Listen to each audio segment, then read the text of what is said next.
علامہ اقبال نے ایک بات لکھی ہے. اقبال کہتے ہیں جب میں لندن میں وکالت کرتا تھا تو ایک خاتون تھی, لیڈی بارنس اس کا نام تھا. چھوٹے موٹے مقدمات لے کے وہ میرے پاس آتی تھی. بی بی ایک ہوٹل چلایا کرتی تھی. اس کا خامن جو تھا وہ فوج میں ملازم تھا. اقبال نے خود لکھا ہے, اقبال فرماتے ہیں کہ ایک دن وہ خاتون پھر کسی کیس کے سلسلے میں میرے پاس آئی. تو جب وہ آئی تو اس نے نقاب اوڑھا ہوا تھا, برقع کیا ہوا تھا. تو چونکہ اس نے نقاب اوڑھا تھا, مسلمانوں کی نشانی تھی. نقاب اوڑھنا کن کی نشانی ہے؟ اللہ آپ کو خوش رکھے. تو کہتے ہیں وہ نشانی چونکہ اہل اسلام کی تھی تو مجھے تجسس ہوا. میں نے کہا لیڈی خیریت ہے؟ میم صاحبہ یہ برقع پہنا ہوا ہے. تو کہتے نہیں, ہنس کے, اقبال مجھے پکا یقین تھا کہ آپ ضرور پوچھیں گے. تو میں نے کہا اچھا تو یہ برقع؟ تو کہنے لگی الحمدللہ میں مسلمان ہو گئی. تو میں نے فوراً کہا کہ آپ کا شوہر تو فوج میں ملازم ہے, فوجی کے لیے بدلنا اور پھر ملکی قانون اور یہ چیزیں. تو کہنے لگی اس نے مجھے کیا کہنا تھا, وہ خود کلمہ پڑھ گئے. تو کہتے ہیں میں اور متجسس ہوا. وہ کیس کی بات کرتی تو میرا تجسس بڑھ گیا. میں نے کہا تو کیس چھوڑ کے بتا کلمہ کیسے پڑھا. تو کہنے لگی اقبال اصل بات یہ ہے کہ میں نا بے اولاد تھی, خامد بھی بڑے اچھے پیسے کماتا, میں خود بھی ہوٹل چلاتی, پر ڈپریشن اور ٹینشن اور بلا وجہ کی پریشانیاں جان نہیں چھوڑ. یہ ٹینشن اور ڈپریشن کا نا مجھے عربی ترجمہ کوئی نہیں ملا. یہ ڈپریشن اور ٹینشن کا نا میں نے تلاش کیا ہے, لیکن مجھے عربی لغت کے اندر ان کے معنی مجھے لگتا ہے کہ اس زمانے میں یہ چیزیں تھی ہی نہیں. ہوتی تو ان کا کوئی نام بھی, یہ آج ہے نا تو اس لیے آج کے زمانے میں ہی نام ہے مفت کا, مفت کی پریشانی. تو کہتی ہے مجھے ٹینشن اور ڈپریشن رہتی تھی ہر وقت, بڑی میں پریشان رہتی تھی. میرے ساتھ ایک عجیب واقعہ ہوا کہ میرے ہوٹل میں نا ایک بابا جی برتن مانجتے تھے, بوڑھے آدمی تھے, 70 سال کے قریب عمر تھی. ان کا ایک بیٹا تھا, ایک بہو تھی, ایک پوتا تھا, لیکن وہ بیچارے بیٹا بیمار رہتا تھا تو لہذا وہ خود مزدوری کرتے. کہتی ہے ایک دن وہ بابا جی میرے پاس آئے, کہنے لگے میم صاحبہ 2-4 دن کی چھٹی چاہیے. تو میں نے کہا خیریت ہے؟ کہنے لگے میڈم میرا بیٹا فوت ہو گیا. بیٹا,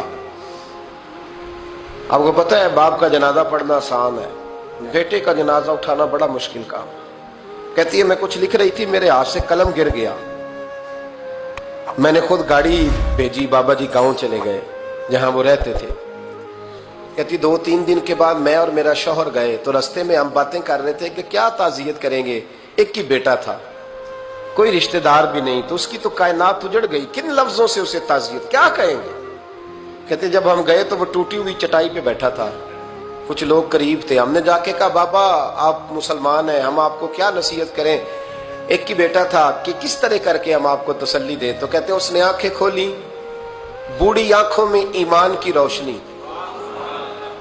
کہنے لگا بی بی کیا تعزیت کی بات کرتی ہو, میں نے کوئی پیسے جمع کرا کے بیٹا لیا تھا, خدا نے فضل سے دیا تھا, عدل سے لے گیا ہے. میں اپنے رب کے فیصلے میں بڑا راضی ہوں, اللہ بڑا کریم ہے, وہ لے گیا, اس کا مال تھا. آپ یقین کریں ہمارے دیہاتی لوگ یہ کہا کرتے تھے, میں نے کانوں سے سنا ہے. ایک بوڑھے آدمی کا ایک دفعہ بیٹا فوت ہو گیا تو کسی نے اس سے کہا بابا چھوٹی عمر میں بچہ چلا گیا, تو مجھے لفظ نہیں بھولتے. کہنے لگے پتر اللہ دی فصل ہے, کچی وڈے تاوی ہو دی ہے. سنے آپ نے بھی کبھی یہ فکرہ, کچی وڈے تے پکی لے گئے تے تاوی ہے جو ہو دی. تو جب اس کا جی چاہا وہ لے گیا. اللہ اکبر. وہ خاتون کہتی ہے کہ وہ بابا جی سے میں نے کہا کہ چلو آپ 1 مہینے کی چھٹی کر لے. تو کہنے لگا نہیں میڈم میں مسلمان ہوں, مفت کی روٹی نہیں کھاتا, مزدوری کر کے کھاتا ہوں, میں انشاءاللہ 2-3 دن کے بعد کام پہ آ جاؤں گا. کہتے ہیں وہ چند دنوں کے بعد آ گیا. اللہ کی قدرت کے ابھی 2-3 ماہ گزرے تھے پھر آیا. میڈم چھٹی چاہیے کچھ دنوں کی. میں نے کہا خیریت ہے؟ کہنے لگے وہ میری بہو بھی ہارٹ اٹیک سے فوت ہو گئی. کہتے اب میں بھی تڑپ گئی اور عیسائی ہو کہ میری آنکھوں میں آنسو آ گئے. میں نے کہا گھر کا دروازہ بند ہو گیا, اب یہ بیچارہ کیا کرے گا.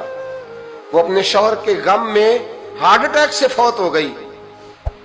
کہتے ہم پھر 2-3 دن کے بعد تعزیت کے لیے گئے, پھر ٹوٹی ہوئی چٹائی, بوڑھا نہ اپنی انگلیوں سے زمین پر کچھ بنا رہا.